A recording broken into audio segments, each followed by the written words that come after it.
We are on live. What's up, people? How's it going, guys? Chris, our host, had to take a preemptive break, I guess, to start the podcast. Yeah, he had to powder his nose. He had to go and make sure everything's looking pretty for the. He's got to get the right shine. So we'll be a couple minutes for a few people joining in late, and for our host who is powdering his nose, getting himself ready. I think I see what he did there, though. It's pretty smooth. Well played. That's a nice shirt that you have there, Suk. Can you tell us a little bit about it? Yeah. Can you give us a little backdrop on that bad boy? It's my friend Ogo from Zwike Apparel. Speaks quite loudly by itself. I think the word means quite a bit with what's going on in the world right now. So right there's a shirt. Get yourself one. Ogo, why don't you tell us where your shop is? Oh, well, you can find us over there on Zwike.com. This is a nice little promo ad for all the people that are here early.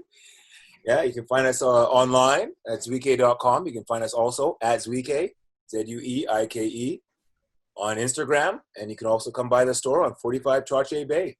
Raj, you're not wearing the Zwike shirt? You didn't get the memo from the group? I ordered two that are at Coach Mike's house right now. I've got one that's in my closet that I wore earlier this week. Right now, I don't have them. And Ogo sending me 3 different colorways this week. Yeah. If Ogo, do you want to talk about those colorways? Back to you. You'll find them online. I'll be posting them throughout the course of the week.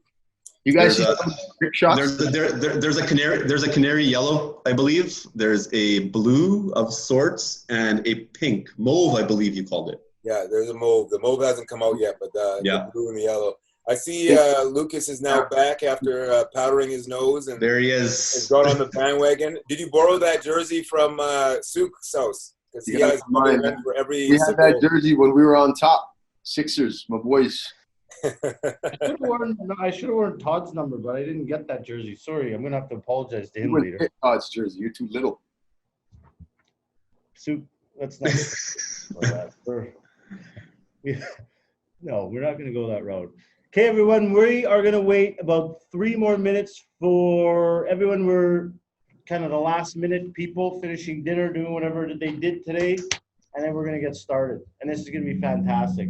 It is going to be wonderful. What, do you actually have stuff on that paper, Chris? Is it just for show to make yourself look like you're very professional? I bet you there's nothing on there. It's not even real. Well, like I told Raj, some of us have to work around here. we don't all just get to show up and talk just because I guess the guys who don't know how to play basketball have to. Sometimes you just. That's exactly what I did. Without the talent. I just showed up about 10 minutes ago. Hey, that jersey, are you going to keep it after the show, or is it up for grabs? You know what, Suk? I'll play you for it. I'm going to put you on mute for a little bit. Suk has just been muted, everyone. Coach Suk has just been muted. 2 more minutes. 2 more minutes. It is 7:05. At 7:07, we're getting this party started. All right, Suk, you're off timeout. Oh, so I was going to say, I wonder how many people wanted to mute me during games. I bet you all those kids. A lot of those kids probably wish they had that button during practice. Yeah. Laughing right now. right. I think Todd's backdrop might be the best of all of them. It's not even a competition. Like why would you even compare yourself to? Okay. Here we go. Oh, much better. Here we go. Welcome to the second edition of Holding Court, presented by Attack Basketball. As you know, we have our 3 panelists in the host, myself, Chris Lucas. We have representing the front office, Suk Raj Brar. Raj, how was your run today?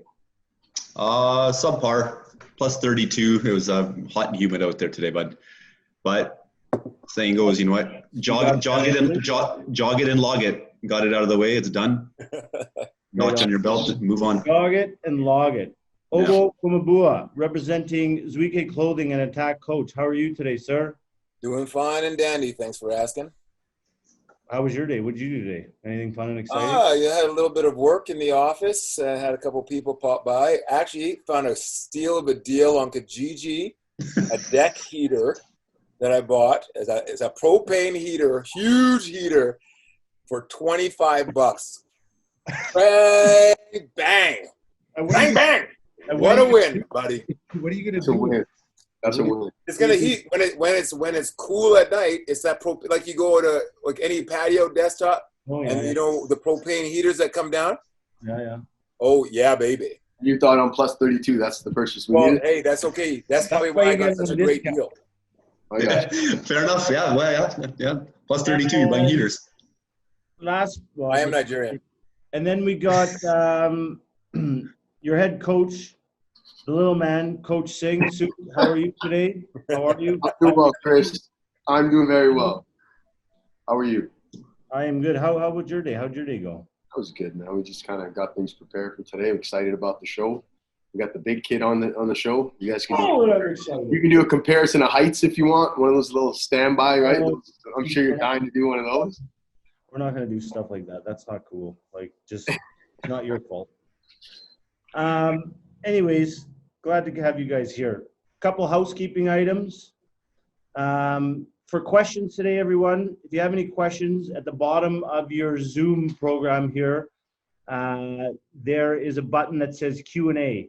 If you push the Q&A, you can type your questions in there. If it's specific to a certain person, you can type the person's name, tell them you want an answer. They will answer you throughout the show. If it is a really good question, we will likely maybe even get a shot at coming up here later and asking the question live to the man himself, our guest I'm about to introduce in a second to you guys. If you happen to disconnect for whatever reason, it was not my fault. But you can go back, click the link that got you in here, and it'll bring you back in, and we'll let you back in. Well, the tech guy will let you back. Actually, the tech guy, I forgot about him. Tech guy, how are you today, sir? Good. Hey. How are you? Good, doing well. How was your day? Good, a lot of yard work and too hot. Are you nervous? No. I'm a little nervous. It's okay, man. Chill out. Roll a little bit. Let's get ready. Todd's on the show today, man. Yeah, I'm excited about the show. Good to hear. That guy, hey, once again, good work this week, tech guy, for bringing us here together. We're all here. And I guess the last thing I want to say in terms of housekeeping is at the end of the show, we're going to have a little survey, and I kind of did it wrong last time because we kind of just kept talking, but we're going to, once we end the show, the survey is just going to pop up on your screen and you'll be able to fill it out. We ask that you fill it out, take you like 30 seconds to fill it out, send it back just so we know how to improve things. Anyways, topics of today's show. I mean, the main reason we're here, Todd MacCulloch, Manitoba basketball guy. He's the guy, right? Like, he's number one. This, like, kind of unarguably, like, I would say. He's on top. Mount Rushmore, number one. I mean, he's the reason we're all here today, because we're going to talk to him, ask him about, high school, university, Olympics, NBA, even pinball. Got some wild pinball stories that I just heard about 30 minutes ago. Didn't know it. Who'd have thought? 7-foot pinball player. Then we're going to go into Chalk Talk. Chalk Talk's a new thing we're introducing today. Basically, Coach Suk is going to take you guys to the whiteboard, break a few things down, talk about it, why he thinks it's important. And today he's going to discuss, actually he's going to do this with Todd MacCulloch, so it'll be interesting. I can't wait to see it. After that, we're going to do TikTok contest. So everyone has submitted their the videos and whatnot for this week for their trick shot, best shot that they had in horse. We're going to show those. The winner will be receiving a free registration to the summer session.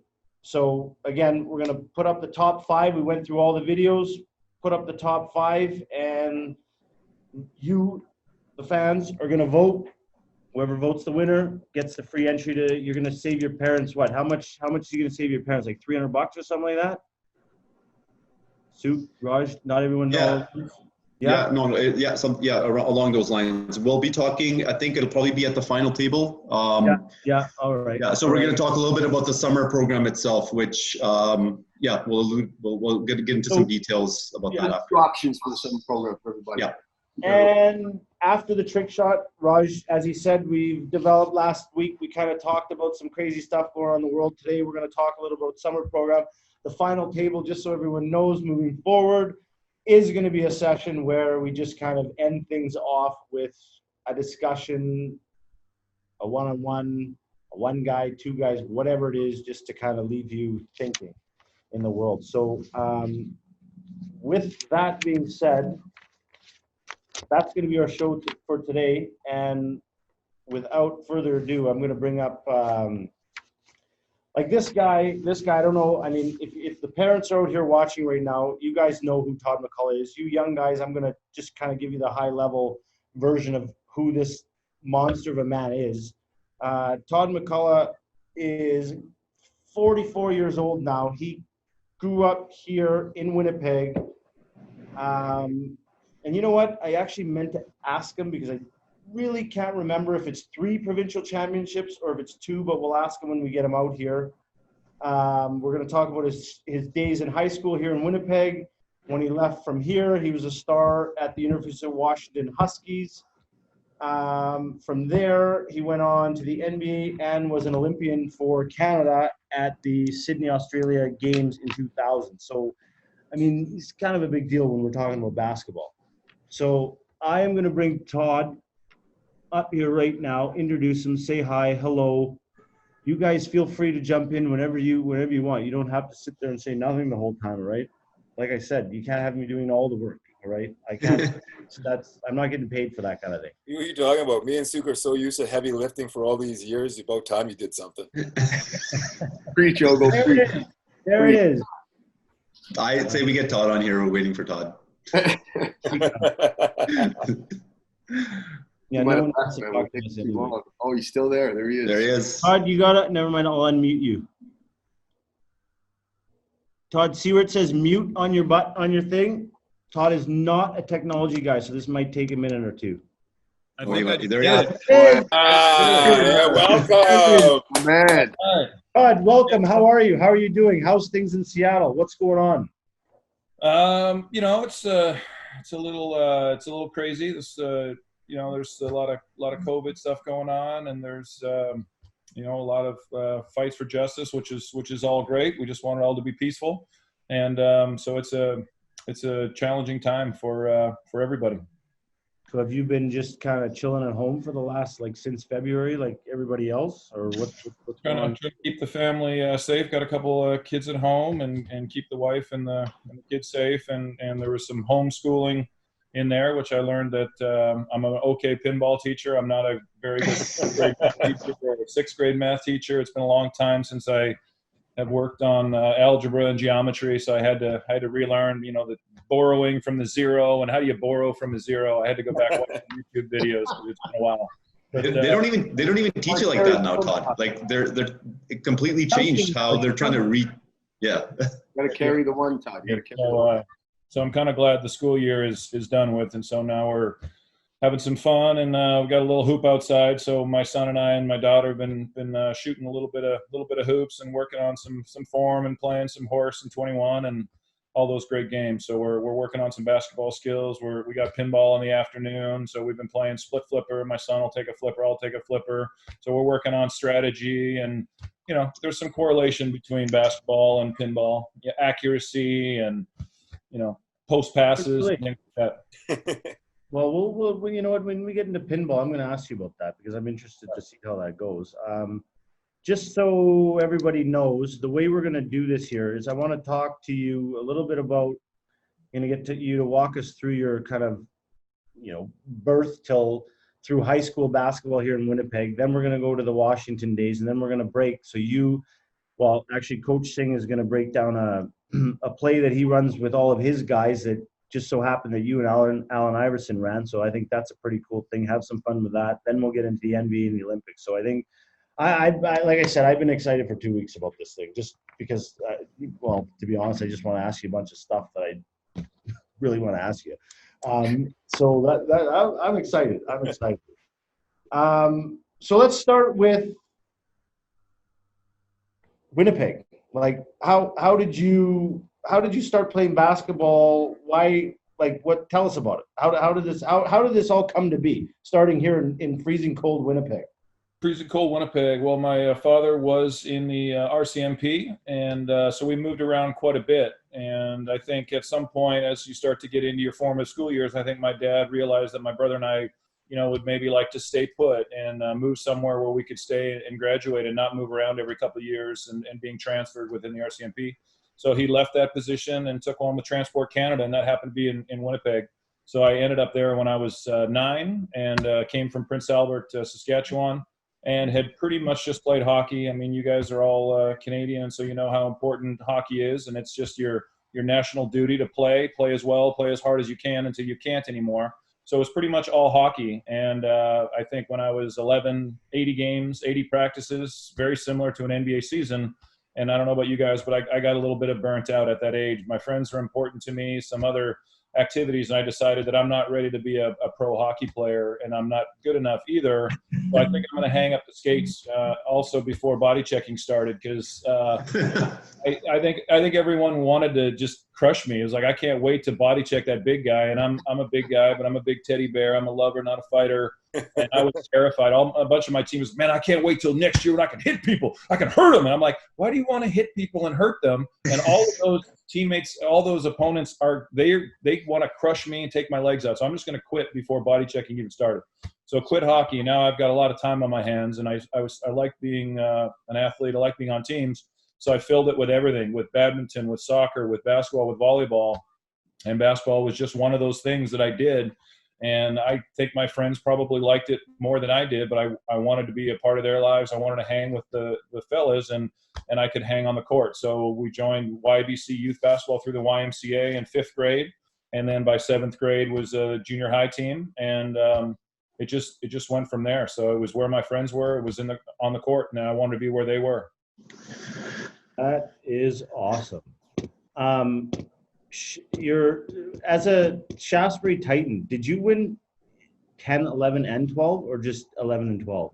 Just 11 and 12. 10 as on the freshman team. We were undefeated until the final game. So we had not a loss until the provincial championships against Crocus Plains in Brandon. It was played in Winnipeg. We were up 1 with a couple seconds left, and they knocked down 2 free throws and upset our season and took the championship away, so deservedly so. So we had a bit of a chip on our shoulder, and then we won in 11 and 12. Who was Crocus playing stud that year? I can't remember, but they had a good team. They had a big guy that was, I want to say, like 6'6", and he did a good job. And Kevin Pratt, Suk. It was that Kevin Pratt, that left-handed guy. Was he at Crocus Plains, or was he at the? I think he was a little bit older, so I think he was on the varsity team. He was even older. He was. I think he was 1 year older. So I can't remember who they had, but they were good. And the next year we won 61-59 against Daniel Mack, and I had 50 of the 61 in the final. So that was a good game for me. Had a nice one there. Got going around. You said I watched. There was a video that I saw, and I'll put the link soon enough in the chat, because everyone out there, you guys should check this out. It was a video that was made, I don't know how recently it was, but you talked about your win, that win specifically, where you ended up having 50 in the final. You know what? We would have beat you guys too. Like, whatever. We just. I think you're in the video. I was wondering how long it was going to take before you came. Oh, we could have beat them. I don't know why we didn't. They weren't even that good. They weren't that good. Just tall. So Chris, wait, hold, sorry. Little bit of background why you would say that. So, like, not everyone knows where you played with against them either. Yeah, you're not as big a name in the ball world. We were the Oak Park Raiders down the hall, or down the way from the Shaftesbury Titans, and every single year it was the Shaftesbury Titans that we'd beat them in the first. No, in Todd's grade 12 year, no one's beaten them. We were the only team in the province that beat you one time. After that, I don't even think you guys lost. But it was, well, what are you gonna do, man? Like, the guy started with the Sixers. That's what I tell people now. I said, who cares? I do actually have a provincial ring. The only reason I didn't get there was, and this is also a complete lie because it had nothing to do with you, Todd, but this is what I tell people, that I started for the 76ers and the New York Nets in the finals. So what are you going to do? Of course, I don't have a provincial championship. but really, we choked before even getting there. So I commend you. Good for you. And then I actually kind of makes me feel a little bit good that you didn't win all three. But anyways. Very generous of you. You had said in the video, though, you mentioned that win in high school was the best championship. Like, the feeling that you had was surreal out of anything that you did. I mean, you didn't win an NBA title or an NCAA title, but I mean, I'm sure you played in a lot of big games. You played in the finals twice. Tell me why you said that the best game you had ever won was after your grade 12 provincial final. You scored 50. You obviously dominated the game, but why was that the best of all of them? I think just at the time, a provincial championship was the goal from the time I started playing basketball. I never believed I could make it to the NBA for a long time or even college basketball, but I knew I could make my high school team, and I knew that maybe we could compete for a provincial title. Daniel Mack were the defending champions. You're playing with your friends. We had very few fans in the stands, so we're really playing the game because we love it. We're playing with our friends, and it just seemed like, Shaftesbury wasn't really on the map too much athletically, and it just seemed like a pipe dream for us to be able to get that far and try and dethrone the previous champions with Daryl Baptiste and some of those great players. And I think I was just like a kid, and I was so elated that we had actually won, and it was almost like an out-of-body experience that I couldn't believe that we were the champions at the end of it. And there was just nothing else in my career. I think maybe it was just the youth and just the disbelief that it was over and all the pressure was off and we had won and we would be champions for the rest of that summer. And I think whenever I would watch, whether it was the Super Bowl or the NBA championships, I couldn't understand why after they won they weren't running around just like more excited. And I think it was just that youthfulness of being so excited. And then I never quite made it back. We won some big games in the NCAA tournament, and we won some big games in the Olympics, and we won the Eastern Conference championships twice. But I think as you get older, it's still very special, but maybe it's a little bit more muted. And so I think I look back to that sense of, my feet felt like they left the ground. I felt like I was floating around the gym, and maybe it was just because I was young and 17. But I had never quite had that experience where I'd been so excited than that first provincial championship. That's awesome. I guess that's basketball in its purest form, I guess we'll call it. Well, with that being said, we have a question from Rory, and it kind of transitions into your next phase. But how many D1 offers did you actually receive after? I know a couple provincial teams, and you kind of hit the big the scene during provincials and with national teams and junior national teams. How many D1s did you actually receive? My best guess is about 60 or so. I played on the provincial. We went down to Phoenix, Arizona, and I think we'd gone the previous summer when I was a 10th grader down in an AAU tournament to Phoenix and gotten blown out of the water against U.S. players that were the same age. We were losing by 40 and 50. And so I think we sort of asked the organizing committee, hey, next year when we come, can we bring guys that are 1 year older? So we had some seniors in high school, and we had some guys that played at University of Manitoba for 1 year. And now we're playing against some of the best U.S. high school players, and we were competing. We were winning some games, we were losing some games. But in terms of eligibility for being recruited, some of those guys were already in college, and some of them were getting recruited. And the coach would say, like, no, he's not that smart. You can't recruit him, even though he was already at University of Manitoba.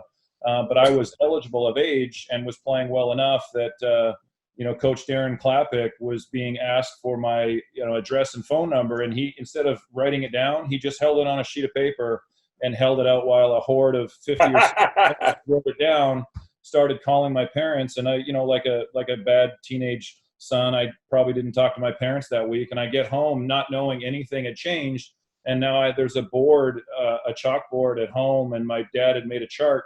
of 60 schools that had called and contacted and basically offered a scholarship. And on his lunch breaks from work, he'd gone to the Winnipeg Library to research graduation records and how seriously do these universities take their academics. And it's too hot in Arizona, he's not going there. UCLA, he's not going there.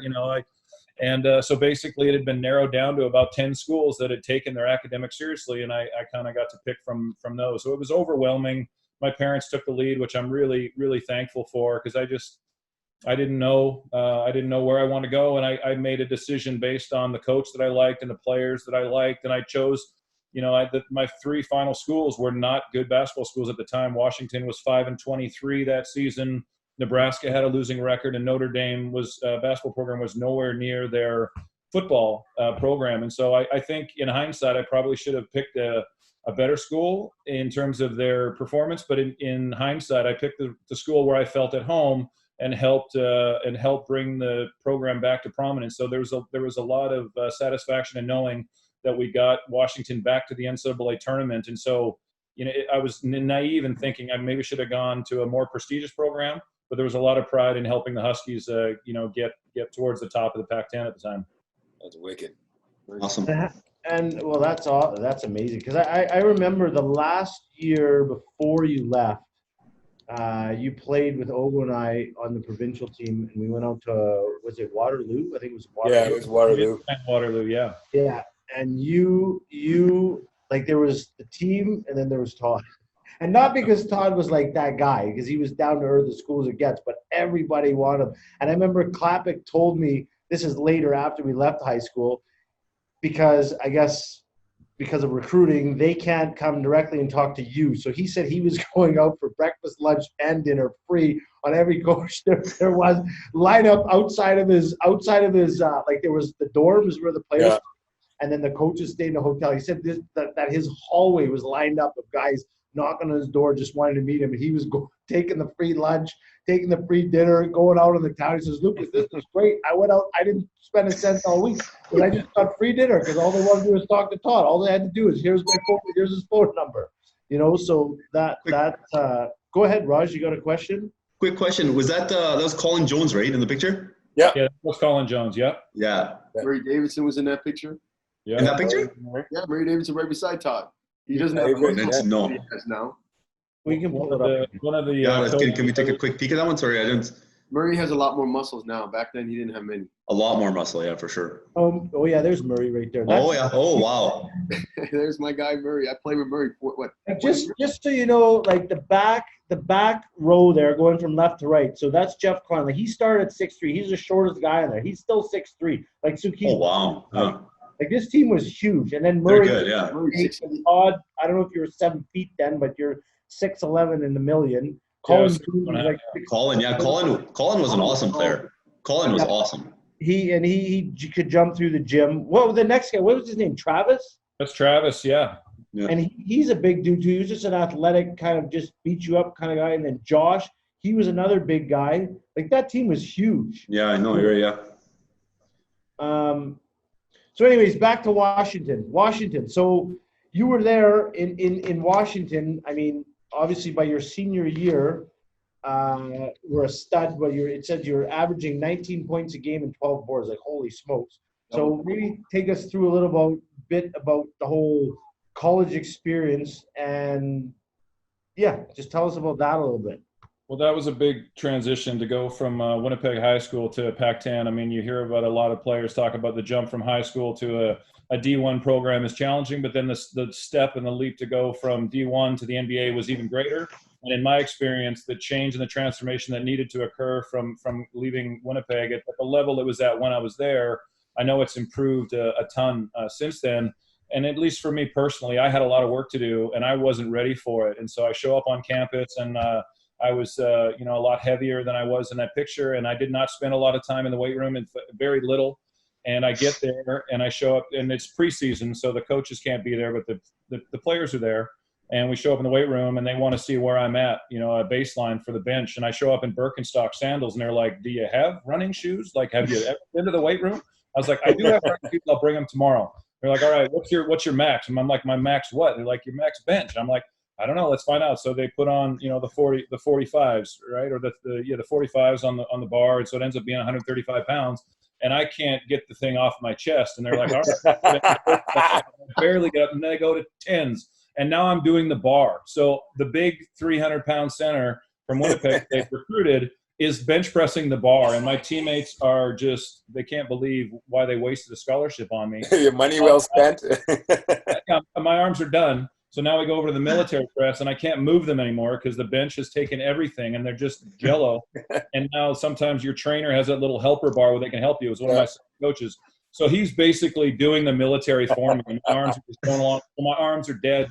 Now we get done. They're like, all right, guys, we're doing a 5-mile jog. I'm like, today? Like, we're doing this now? I don't even like driving 5 miles, right? But we have to go on the trail, and the whole team is here, and then there's me. And then we all start, and they run and sprint, and I'm dead. So I fall behind immediately, and 2 of my teammates, they drop back. They start walking with me and say, team unity. If you want to walk, we'll walk. I'm like, no, you guys go. You did your work. I'll be responsible. You go. And they're like, fine. So they just sprint off like gazelles and rejoin the group. And I'm just by myself here, and we're working to the 2.5-mile mark. And they hit it, and now they turn around and they pass me. And I'm like, well, if everybody's going that way, there's no sense in me going that way. So I turn around to follow them, and then the pack leaves me again. And I come around the corner, and my nose starts bleeding. So I grab a leaf off a tree, and I shove it up my nose. There's spit coming out of my mouth. I'm dragging my leg like Frankenstein. And I think they're going to be laughing at me, making fun of me. And I'm embarrassed. I come around the corner like Igor, like blood coming out of my nose, spit, dragging my leg. And they're like, come on, big fella. Let's go. They were encouraging, and we get done. I'm thinking the longer I take, the less stairs I have to run, because we're going to go do stadium stairs for Husky Stadium. And they're like, okay, big fella, good job. We got to run some stairs. I'm like, you guys are insane. So we go run stairs, and the legs are jiggling, and they're shaking, and they don't work. And we get done with stairs, and they're like, okay, we're playing pickup with the D2 team here, the Seattle Pacific University team. I'm like, today we're doing all this right now? So we go to the gym. I thought this was all week, not one day. And I go to put my shoes on, and I try and brace myself to sit on the floor to put on my basketball shoes. And, of course, my arms have no strength. So they give out, and I fall, and I hit my head on the court. And I can barely tie up my shoes, and now it's time to stand up, but you got to push with your arms. Yeah. So I'm rolling around like a beached whale just trying to stand up. And I had everything. It took everything I had just to stand up. I'm like, here we go. I got this. And I'm like, I did it. And they're like, great, you stood up, big fella. All right, let's go. Let's play. So now we're playing, but my arms don't work. So I get a rebound. I'm like, point guard, here. Take it. And they give it to me in the post. And I scored once in 2 hours. I went, okay, here we go. And I hucked it up, and it went in. And that's the only time I scored in 2 hours. And we're in the van ride home. We had a really good recruiting class, six freshmen. USA Today ranked us 18th in the nation. And those guys were awesome. And so I'm like, hey, guys, I was pretty bad today. I'm not one to talk about myself that much, although, I'm talking about myself a lot today. But I was like, I'm not actually as bad as I look today. And they're like, yeah, of course. No, we know that. And then as they saw over the coming weeks and months that I wasn't, they're like, yeah, we were just being nice. We thought you were the worst player we've ever seen. We thought we wasted a scholarship, and we thought you were terrible. So once my arms, I laid in bed that night, and every time I rolled over, I was hurting, and my arms were killing me. And so they rightfully decided to redshirt me, and it was devastating at the time to learn that, because I thought it meant that I wasn't a good player, that I wasn't prepared and ready, and I thought I had failed them. In reality, they saw my potential, what I could be. And if you look at how much better I was in my 5th year than I was in that first year, it would have been a waste of a year. And they actually had their and my best interests at heart when they made that tough decision. And the best thing that ever happened to me was taking that year to get strong, get fit. And then I developed and got a little better. I didn't like to pass the ball, though. I used to submit to the flight attendant's creed of, secure your own mask before you help others. I wanted to secure my own mask before I helped others. And look, so if I had the ball, I was shooting the ball. So I had 4 assists my freshman season at University of Washington, 5 assists my sophomore. I'm talking the whole season, not a game. 12 my senior year and 24 my senior year. So if I had the ball, I wanted to shoot the ball, which can help your percentage, I think. Awesome. That is excellent. So, okay, so that's a good. That's where you started, but obviously by the end of your 4th year, 5th year, you were a stud. So at what point while you were doing this did you realize? Because you said to me, I didn't think I'd ever win a provincials. Well, you did that. Didn't think I'd ever end up in a an NCAA Division I school. You did that. So now you're there, and in your mind, you're like, well, I don't know, these guys, I'm really not that bad, but I'm sure you're thinking back and forth.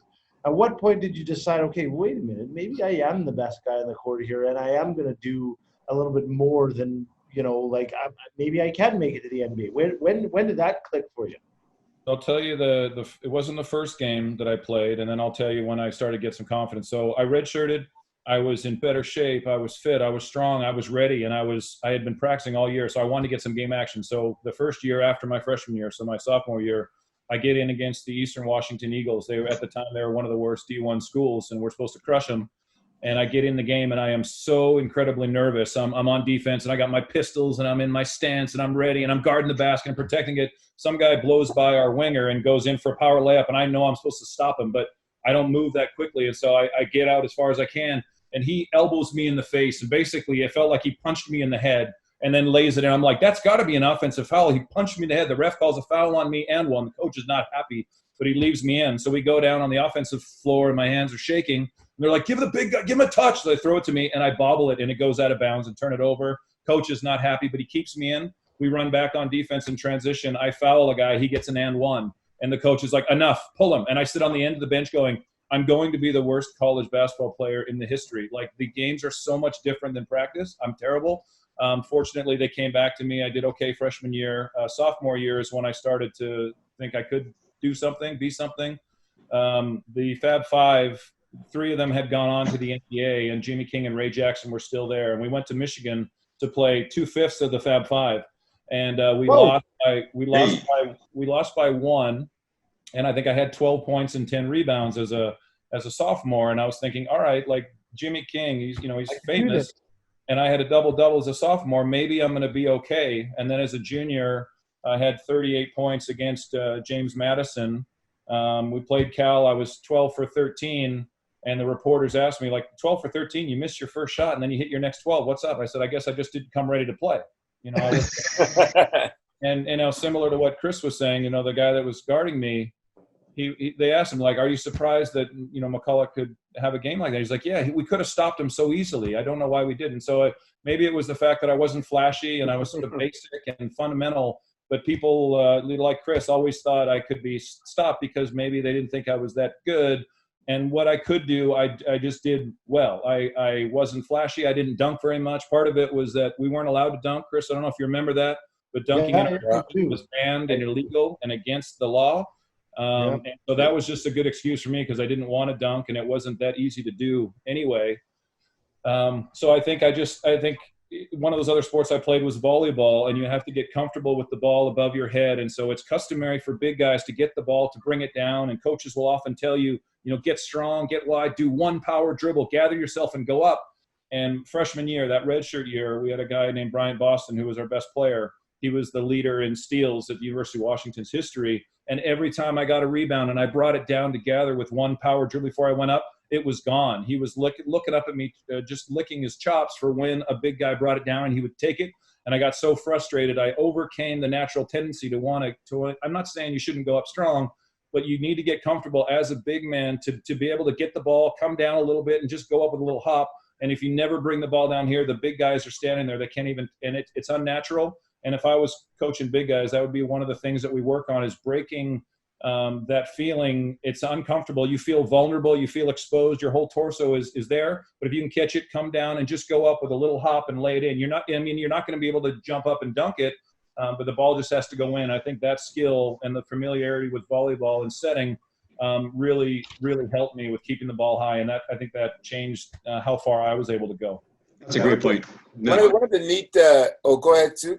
Yeah, I was just going to say what Todd was saying about teaching big kids. I think that also throws the timing off for the defenders, and that was why you were able to get the quick touches, quick buckets, because ball's up, they're gathering the jump. You've already finished, right? You got to back up quick, nice soft hands, quick touch. So definitely a great point for the kids. You know what? Listen to. That is a great point, Suk, and it makes me think about something. I went back and I did a little research, and I actually found you guys aren't going to believe me. Oh dear. Here we go. Here we go, Johnny. Nobody's going to believe me. Nobody's going to believe me. But I'm going to show you this picture, and the end of this play, it actually leads into me I mean, this might have been the one time you brought the ball down, but Chris actually blocking Todd's shot. Okay, in high school, I'm going to show you guys this. I know no one's going to believe me, and the picture looks a little bit off, A little but grainy. yeah, it's just a little grainy. Hold on. Grainy, huh? I wanted to build your confidence. You were never a confident player, and I wanted to make you feel good about yourself. I think that's what it was. I think that's totally what it was. And I'm going to show you guys, and I know it doesn't look right, but honestly, I was on my way up. There it is. Chris, I believe you, man. You can cover ground pretty quick. Are you That one's from the video. I remember that one. Oh my goodness gracious! What I happened? find it also neat to think, Todd, during your time as you came up, and like many of the top players, there's always going to be the detractors, the haters, the guys that always say, "Hey, oh, you must have heard this. Todd's just tall." I heard that a lot. Everyone would always use the line. I remember, I don't want to name names, but many guys that thought they should be playing Division I, but weren't talented enough truly to play Division I. But I think you get the least amount of credit when we played, and I only got to play with you one summer. I didn't see you because you guys were way better than our teams were ever, so we never crossed paths. But in that summer, I didn't realize how good your hands and your feet were. So, I mean, you have the softest hands, and that year I remember I could get myself in trouble and just throw it anywhere around you, and you'd be able to pull it in. Do you think that comes from a lot of the sports that you played prior? So you weren't just basketball centric when growing up. It sounds like you played a multitude of different sports that kind of seem to have contributed to having these beautiful tender hands and actually great feet and great balance. Yeah, 100%. I think it goes back to the cross training and the different sports that I played, and it helped with my hands and my footwork. And I think all of that built into it. And I think one of the biggest things was when I went to Laidlaw in fourth grade, my teacher, Mr. Matus, started a juggling club. He was an excellent juggler, and he said, "Hey, anyone who wants to learn to juggle, meet me after school." And I think half the school showed up to learn how to juggle, and it was just something that we did. And I think just that hand-eye coordination of being able to to catch the beanbags and work on 3, work on 4, juggling pins.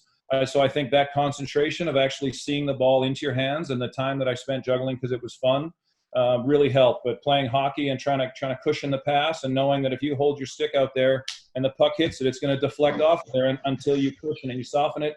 So I don't know if inadvertently I was softening the pass, but I just felt like I wanted my teammates to trust me. And I had the I was so lucky to be able to play with Steve Nash, an incredible playmaker who That's awesome. just wanted to pass the ball. And you don't want to, when guys like that pass to you, you don't want to drop it. And I was very focused. You play with a guy like Allen Iverson, when he passes to the big guys, you don't want to drop it. And so I think a lot of times he would shoot.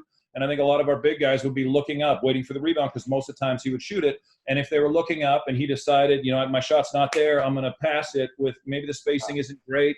Maybe he wasn't thinking pass first. He might have been thinking pass last, but he was so talented that he would make the shot a lot of the time. I chose to, at the detriment of maybe my rebounding stats, I'm not even going to look for the board until I've actually seen him shoot it. I want to wait and be available to the last minute. He had such great hang time. And he had such an ability to finish, whether he was so used to big guys coming out at him. He would shoot early. He had long arms. He had spins. He had finish. So it was very rare that someone could shut him down and not allow him to get up on the glass and give it a really good chance. But on the odd time it did, I wanted to be available. So if he shoveled it to me, I would catch it. And he used to say, Todd doesn't have any bones in his hands. He's got like suction cups. His hands are so soft, they don't have bones in his hands. And it was a huge compliment from Allen Iverson to have faith in me to catch it. Absolutely. I joined the Nets, and Jason Kidd is there, and someone that was known for really passing the ball. And I remember the first day of practice, I saw the ball into my hands, and for some reason I dropped it. And I didn't drop too many passes. It went out of bounds, and one of my teammates said, "Hey man, you got to be ready. That's Jason Kidd." And I was like, I was ready. Can I drop one pass? And after that, I was even more conscious of just catching it. I wanted those guys to trust me, and that was a way that as a big man I could do it, because some big men have a hard time grabbing the ball, and it was something I took a lot of pride in. That's awesome, man. That Obo's getting all sensy right now because he is the complete opposite end of that spectrum when it comes to soft hat. Like Just like granite. There's speaking of Laidlaw there, Todd. There's a question from a teammate, O'Neill Mendoza. Oh, I love O'Neill. That guy's awesome. Yeah, so there he is. He goes, can you talk a little bit about your junior high experience and your first coach? And I guess you named Laidlaw, so he named that you answered off that last question there. Yeah, O'Neill was a great teammate. He was a phenomenal martial artist, just an incredible athlete. One of those guys who could go up to a stops or a bus stop and hold himself perfectly horizontal and look like he was in a windstorm. He just had incredible strength and athleticism and balance, and really helped our team. So that Laidlaw team was a lot of fun, and I think that was sort of the foundation for some of the success that Shaftesbury had later. Was that core built, and yeah. So did you ever try that move with the stop sign? Did you try getting up out there and just really? Yeah, I was supposed to try. I went skydiving once in high school, and I was supposed to do that move. Everyone else was going to exit the plane by doing a strut exit, or they were going to do like a step off. And like, Todd, you're so big, you're not going to be able to just step out of this airplane. So I want you to go onto the strut, the little wing, and I want you to hang out there like Superman, just like Superman. And then I'm going to ask you to go. And I got out there like a koala bear, holding onto the strut vertically. I said, go. And I said, what did you say? And he said, go. And I let go, and I survived. But I didn't have the strength to do any kind of horizontal. I remember that when you went skydiving. That was during provincial team. Provincials, I know. You were gone for a weekend. I know you don't remember that, but we remember that. Like, what do you mean he's just not here? He's jumping in. Where is he? Where is he? He's skydiving. Mr. Martin said you were skydiving. Yeah, I did that once. I went bungee jumping once, and for some reason, I think I sent the footage into the NBA. So on draft day, they're like, this guy's a bit of an adrenaline junkie, and I think, Hey. so maybe not the smartest thing. Guys, I'm going to keep this moving along here because we got to get to the NBA stuff, because that's what kind of I'm really waiting for and everyone wants to really get into. So let's jump real quick here to we're going to go to Chalk Talk with Coach Sukver. So I'm going to play a little video here that you made earlier in the week. But before we get there, can you just kind of tell us what we're about to see? Yes, sir. We're just going to break down one of the plays, Todd, you guys used to run in Philadelphia. This was from the 2001 finals versus the Shaq, Kobe, and the Lakers. You run some up screens, some pin downs, and some ball screen action. So it's kind of one action on top of another. We do a lot of that stuff with our young kids. We want to teach them how to move, how to play without the ball and then with the ball. So it's just kind of cool to break it down and relate the play to kind of what we teach. So we kind of broke it down, and we have some video, and I think Chris is going to run it right away. And here we go. Let's see if you remember this. Hey, what's up, guys? Welcome to Chalk Talk. I'm Coach Singh. Today we're going to break down a play the Philadelphia 76ers ran in the 2001 NBA Finals versus Shaq, Kobe, and the Los Angeles Lakers. The goal of the play was to Allen Iverson the ball on the wing, set him a ball screen, and let him create. Our clip today starts with Todd MacCulloch getting a huge defensive rebound off a missed free throw and getting the ball quickly to Eric Snow. This allows his team to run and get set early. Aaron McKee gets a backside wing. Matt Geiger gets a backside block. Allen Iverson, well, he doesn't get paid to rebound. He gets paid to score. So he gets himself down the court quickly and gets ready for the first screen he's going to get. Todd hustles himself down, set that first screen, which we call a pin down, gets Allen Iverson open on the wing. Eric Snow gets him the ball on point on target. Todd follows up that first screen with an up screen for Eric Snow to send him to the backside corner. We're going to take a look at that action in real life time right now. Including his X Factor for each contest, all at NBCSports.com. So Shaquille O'Neal 1 for 6 for the field, and he has got 3 up. All right, so as you guys saw, Eric Snow ends up in the back corner after getting that up screen from Todd. Todd sets that up screen and goes into his third screen in this play right away, setting a ball screen for Allen Iverson. Iverson is able to turn the corner and get middle. Todd rolls to the open space in the short corner area. Anytime somebody drives middle, we tell our guys, make sure you relocate. Do not stay in the same spot. Do some movement. So Allen Iverson gets middle, look for himself, or look for a pitch out, look for something else. We're again go to a real live video, take a look at this action from the backside, check out this ball screen, and let's see what we do get out of this. 1 for 6 for the field, and he has got 3 of his last 14 at the line. I should say 1 for 6 at the line. Boy, Allen Iverson, that's about the 4th time now. All right, guys, so in a minute, we're going to take a look at that play in its entirety, and I want you guys to pay attention to the 4 things Todd does really well in this play. Great defensive rebound to get it all started. Sets a pin now for Allen Iverson. Sets an up screen to send Eric Stone to the corner, and finish it off with a ball screen in space. Generally, if you can get this far in your offense, something really good will happen, and you're able to break down the defense and get a high percentage shot. Thanks for tuning in this week to Chalk Talk. Including his X Factor for each contest, all at NBCSports.com. So Shaquille O'Neal 1 for 6 for the field, and he has got 3 of his last 14 at the line. I should say 1 for 6 at the line. Boy, Allen Iverson, that's about the 4th time now he looks like he's got hit in the face. Rejected. You're not shooting. Did you dirty? That's what do you mean? We're shooting Todd. That's a foul. We got to be shooting too, kid. There's no doubt that was a foul. I can tell you that was a foul, but you know, Shaq's not gonna get that call. Yeah, but hand on the hip, hand on the arm. People, I've been accused a bunch of times, like, you got to go hard, you got to try and dunk it, and I think I was trying to go hard. That was me trying to dunk it. He had 8 blocks in that game. 4 of them were against me, and we talked a little bit earlier about staying with it. And I think on 1 or 2 of those occasions, I was able to get a shot that he blocked, and before he could recharge and block me again, I was able to lay it up. So you can look at those stats and say, you know, I stuck with you. You can hang your head and say, oh man, yeah, or you got to stick with it. And that's, you know what? That's what we were gonna. You know, obviously, that was having a little fun with you, joking around with you. You know, great personality, but obviously, the work you put in. You talked about it earlier, from your freshman year to your junior, senior year at Washington, and then into Philly, and then growing, getting bigger, faster, stronger. I mean, obviously you put the work in, you got better, and you didn't hang your head. You took it on, upon yourself to kind of get better, get bigger and stronger. So we have a little clip that we want to take a look at and kind of see all the good stuff that you did and did when you played. The highlight reel for the big kid. This is Todd all grown up now. And Walker sitting down with 5 fouls. Kittles with a nice feed from McCulloch. Conference Final Series Game 2 here in New Jersey on Tuesday night. Nice pass. Van Horn from McCulloch. Good hands by Tom Pace. First quarter. McCulloch beating Rogers, getting inside. Kenyon Martin. Todd MacCulloch with the rebound and the score. 3 offensive rebounds in Todd MacCulloch. We said how important it was for him to get off to a start. He's a very physical player. You'd have to knock him down about 400 times. Van Horn with the lead. 6:20 remaining in the third. Van Horn from MacCulloch in the season number 3. As MacCulloch is able to hit and fouled by Rogers. Do any good.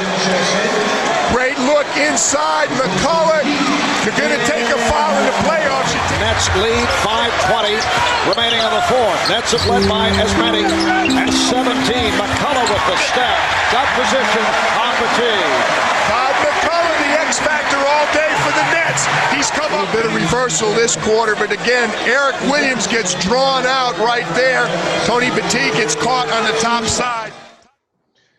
Nice. So that is Todd all grown up, and this kind of brings us to the NBA segment. This is like when I heard 2 weeks ago that you were down to come and talk to us. I was so excited to start asking you all the questions about everything you did in the NBA. Look at you on the cover of a Slam magazine. The Nets, the best team in the world. Like, that's Todd from Winnipeg. So with that cover, show up to practice, and they're like, "Hey, Slam's here. We got a starting 5 shot." I'm like, "Great! Like, do I belong on the cover? Really? Are you sure that they?" Yes, you do, man. You know what? You went from the Kittles and Kenyon. They're like, "No, we want the whole starters." So I'm like, "Great!" So we take a picture. I'm honored. I've got a copy of that here. And then I don't know how many magazines you guys get these days, but like the next one is where you might see viewer feedback. And so I get the next issue of Slam, and I'm reading in like comments from the previous one. And one of the questions from a reader was, "Hey, how the heck did MacCulloch end up on the cover of the last issue's magazine?" And the editor's response was, "Yeah, we're still trying to figure that one out too." So it just kind of confirmed my suspicions that maybe they didn't want me in there. I heard a story that the photographer said, "Hey, we want Kenyon, Van Horn, Kittles, and Van Horn, Kittles, J Kidd, and Kenyon Martin. And I'd heard through the grapevine that maybe J Kidd said, no, it's 5 of us or it's none of us. We're not leaving Todd out. And so if that's true, that's just the kind of leader J Kidd was to be inclusive, because I didn't feel like I belonged there with those guys. They're all household names. You're a big part of it all. You know what? I didn't cheer for you up until that point. At that point, you were a Titan in my heart until then. But at that point, when I saw you in NBA, you're in the finals, everything like that, like saw you on Slam Magazine, then I kind of changed my tune a bit, I guess, obviously. Oh, good. I'm glad you came around. So talk us through, so Washington, you get drafted, what was it, 47th? 47th. 47th, you get drafted. Tell me what happens from there. So I was kind of devastated on draft day. So at some point I did realize that I was a good college player, probably sometime in my sophomore year, and then junior year, dropping 38. We make it to the NCAA tournament. I had 31 and 18 in an NCAA game. So I started to believe that I could play. I thought I would be drafted. I thought I might be in the first round. I finished my career at the University of Washington, leading the NCAA in field goal percentage for 3 consecutive years. Jerry Lucas is the only other player to do that. He ended up in the Basketball Hall of Fame. So I thought, okay, so statistically I've averaged about 66%. So, why wouldn't an NBA team want someone that makes 2 out of their 3 shots? And I was second in the nation in rebounding my senior year at 11.9 rebounds, with the leader in NCAA 12.1. So in my head, even though I had doubts about my ability to play at the NBA level, I thought that my book of work of being the most accurate shooter and the second best rebounder would mean that I'd be picked in the first round. In reality, I'm not sure that I deserved to be there, and I think there was a perception that I wasn't athletic enough. I didn't maybe have the quickness or the strength, and that I was a good college player, but it wouldn't translate to the NBA game. So I had my doubts, and clearly so did some general managers and teams. So I avoided a draft party because I didn't want all the attention focused on myself. I didn't want everybody looking at me when I wasn't picked. But my family was there and my friends, and it ended up being a big party anyway. And I was down there watching it, and every time my name was not called in the first round, everyone looked at me to see my reaction, to see my disappointment. And my agents called. There was no cell signal in the basement. So I went upstairs, and they told me, like, hey, we're trying to get these guys to draft you. We don't know why you haven't been picked, but it's not looking good. You're not going to be in the first round. I broke down in tears. I was sad. I felt my confidence had been completely rocked because I thought I'd be in the first round. I thought I'd done enough. I wanted that security of a 3-year guaranteed contract and a 4th year. It didn't happen. Finally, the basement erupts sometime in the second round when I go 47th, and I kind of say, whoop-de-doo. Like at that time, you've got to fight somebody for a job as a second round pick. You're not guaranteed anything. You got to fight. You got to battle. And I think I was sort of looking for maybe the easy road and looking for, I kind of wanted some security, and I didn't get that, and I was disappointed. And I thought, I'm not tough enough to go beat somebody out for a spot. I'm not tough enough to fight for one of these jobs. And fortunately, basketball is not MMA. You don't have to go into a ring and one person comes out. There's a lot of things that make up being a player, being a good teammate, listening, being coachable. So I had to rebuild the pieces of my shattered confidence. You think only 60 people get drafted in the NBA each year. And even though I was one of them, I felt like a failure. And fortunately, I went to the coaches and said, "Okay, can I play with Team Canada this summer?" And I'd heard through the grapevine from a good source that they were not planning on keeping me as a second rounder. They don't owe you anything. They can keep your names in the record book. They can keep your rights. And in a few years, if you go to Europe, maybe they bring you back over. And I think that was their plan. Little beknownst to me, they weren't planning on keeping me. So when I asked if I could play for Team Canada and try and qualify for the Sydney Olympics, they said, sure. And I go in shattered and with my confidence, start playing with Steve Nash and all the great players on the national team, start having fun again. We start having success. We end up qualifying for the Olympics in Sydney, and against the dream team that was coached by Larry Brown, the Sixers coach that had drafted me a month earlier without the plans to keep me. I finished with 42 points. The dream team, with Michael, Larry, Matt. Not the 90 boys team. It was the Kevin Garnett and Vince Carter, probably Kobe and Jason Kidd. I mean, they were not the 92, but they were unbelievable.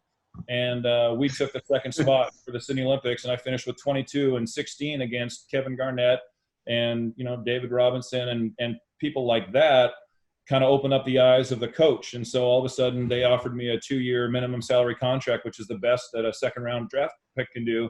So my fate changed because of guys like Steve Nash and Coach Triano and those guys that believed in me and said, hey, you're a good player. We believe in you. And I started having fun again. And then all of a sudden I signed a 2-year deal.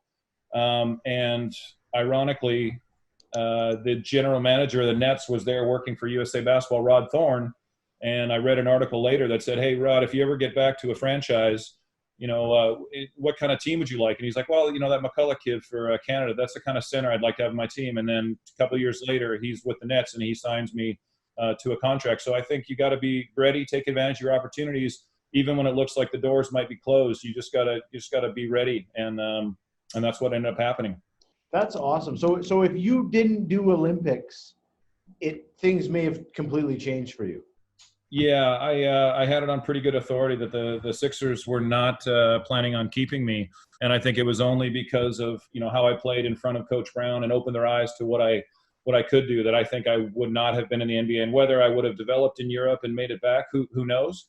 But things definitely changed, and I think it was just me wanting to play for the national team and trying to do the best I could. And the irony is that. The game before that is the game that really mattered for us, qualifying for the Olympics against Puerto Rico in Puerto Rico. And I wanted it so bad. I think this is a good lesson to try and somehow just be calm and be confident. And I was so nervous about how important that game was that I completely froze and had probably the worst game of my life. And I was devastated that I felt like I was letting down my team, my coach, my country, in the game that they needed me the most. And I really wilted because of how bad I wanted it. And I paralyzed myself. Unfortunately, Steve Nash was much better equipped to handle those type of pressure situations. And he played even better than he normally does and led us to victory. And so I didn't have to feel bad that I had let the country down, because we still qualified and I was able to refocus. And then that game against the U.S. was essentially a meaningless game because both the U.S. and Canada both qualified for the Olympics. And I had so much fun, and I realized this is how I need to approach it. I can't get too tight. I need to stay loose. I need to have fun. I need to remember that this is a game, and then the results can correlate. So you don't want to put too much pressure on yourself, because you can start to really lose focus on what makes you play the way you can. Wow, that's fantastic. That's that hang your head, man. That's great. So we talked the other day, and number of stories. Like, I wish I could sit here all night and do this, but we're going to ask, we'll have a conversation afterwards to have you back so we can make sure we get through all this material. But anyways, I'm going to touch on a couple of these things that I'm totally interested on hearing. But there was one thing that you had said where you talked about the importance of getting to know your teammates and, showing up on a new team. You mentioned something about Tony Kukoc. I don't know, like the young guys out there, Tony Kukoc, if you watch the Last Dance, the Jordan thing, he was the guy who came over, played with the Bulls for, what did he win, 2 championships with the Bulls? He won three. Three championships with the Bulls. So Todd brought up a story with him, and what was it, you and him on an airplane? It was on the team flight. So we had traded for him halfway through the season, and so you have your sort of assigned seat on the plane, and you always sit in that same spot and on a comfortable charter with a lot of room. And so whoever we traded or got rid of, that person was sitting next to me. And so there was an open seat. So where's Tony going to sit? Well, he's stuck right next to me. And I'm a kid in Winnipeg growing up watching Tony Kukoc win 3 championships with Michael Jordan. And I've got so many questions for him. So we start off on the first flight, and I was like, Tony Kukoc, this is great, man. It's going to be a great season. What was it like playing with Michael Jordan? And he's like, oh, I can already tell I've made a horrible seat selection. My choices were very limited, but we must set some ground rules. Okay, you get 1 question per flight, and then we are done. Understood? Okay, what is your question? What was it like playing with Michael Jordan?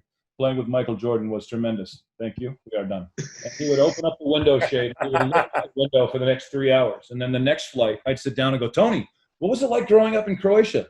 Life in Croatia was very difficult. We are done. Enjoy the flight. And he would open up the window and look out there.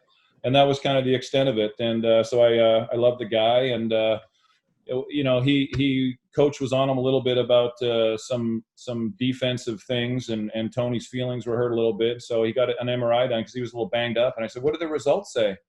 All they found is that my feelings were hurt.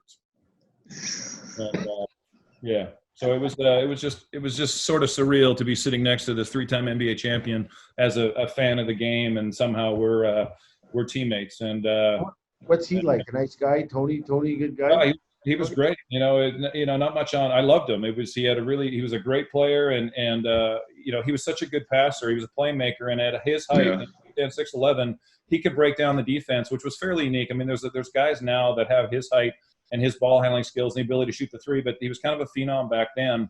And so he would get around his guy, you know, draw mine, and then just set me up with a pass. And so he hit me, and of course I caught it. But then sorry, I'm going to ignore this device connection request. I'm going to cancel out of that. Okay, we're still good. So I catch it, and I go to lay it up, and I get fouled, and it doesn't go in. And I think he's going to be happy that I caught it. And he comes up to me, and I think he was just used to playing at a different level. He's like, you got to finish that. Like, I know you got fouled, and I know you're going free throw line, but you got to dunk it. That's got to be an and one. So I think it was that level of, you know, good enough is not good enough. And he had come from winning championships, and I think he thought if we were going to take it to the next level, we've got to finish opportunities like that. So it kind of reminded me, I've got to finish this, and I've got to go strong, and that just getting fouled is not enough. That ball's got to go through the hoop. But another teammate of mine, Efthymios Rencius, and I was sitting the bench at the end of my career, and he was sitting next to me, and we look into the crowd in the playoffs, and there are signs that fans have, and there's a W and an H and an O and an O and a Z and an E and a Y-E-R and a D-A-D-D-Y. And Rencia said to me, Todd, what is Wahoozy your daddy? And I said, oh, Rencius, it's not Wahoozy your daddy. That's actually phonetic. It means who's your daddy. Yes, it means this, who's your daddy.